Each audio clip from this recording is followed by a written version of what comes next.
À ceux et à celles qui feront le siècle qui commence, nous voulons dire avec notre affection, créer, c'est résister. Résister, c'est créer.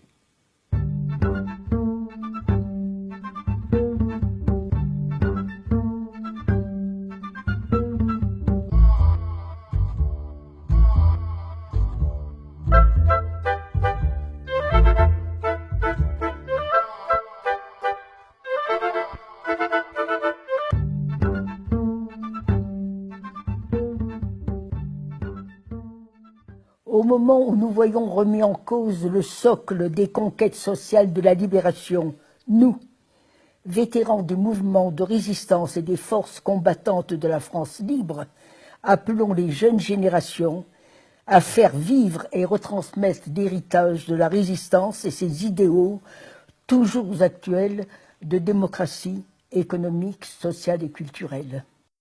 60 ans plus tard, le nazisme est vaincu grâce au sacrifice de nos frères et sœurs de la résistance et des nations unies contre la barbarie fasciste. Mais cette menace n'a pas totalement disparu et notre colère contre l'injustice est toujours intacte. Nous appelons, en conscience, à célébrer l'actualité de la résistance, non pas au profit de causes partisanes, mais pour proposer aux générations qui nous succéderont d'accomplir 3 gestes humanistes et profondément politiques au sens vrai du terme, pour que la flamme de la résistance ne s'éteigne jamais. Nous appelons d'abord les éducateurs, les mouvements sociaux, les collectivités publiques, les créateurs, les citoyens, les exploités, les humiliés, à célébrer ensemble l'anniversaire du programme du Conseil national de la résistance, adopté dans la clandestinité le 15 mars 1944, et qui préparait la sécurité sociale et les retraites généralisées, le contrôle des féodalités économiques, le droit à la culture et à l'éducation pour tous, une presse délivrée de l'argent et de la corruption, des lois sociales, ouvrières, agricoles, etc. Comment peut-il manquer aujourd'hui de l'argent pour maintenir et prolonger ces conquêtes sociales, alors que la production de richesses a considérablement augmenté depuis la libération, période où l'Europe était ruinée? Les responsables politiques, économiques, intellectuels et l'ensemble de la société ne doivent pas démissionner, ni se laisser impressionner par l'actuelle dictature internationale des marchés financiers qui menace la paix et la démocratie.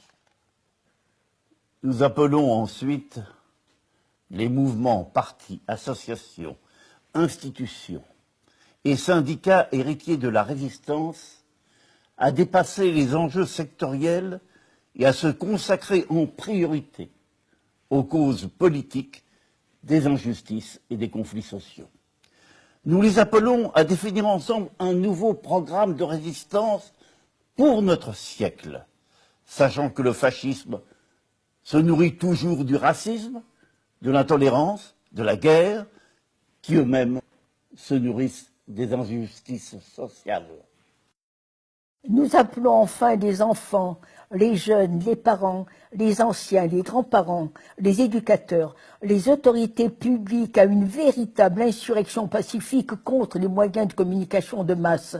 Ils ne proposent comme horizon pour notre jeunesse que la consommation marchande, le mépris des plus faibles et de la culture, l'amnésie généralisée et la compétition à outrance de tous contre tous.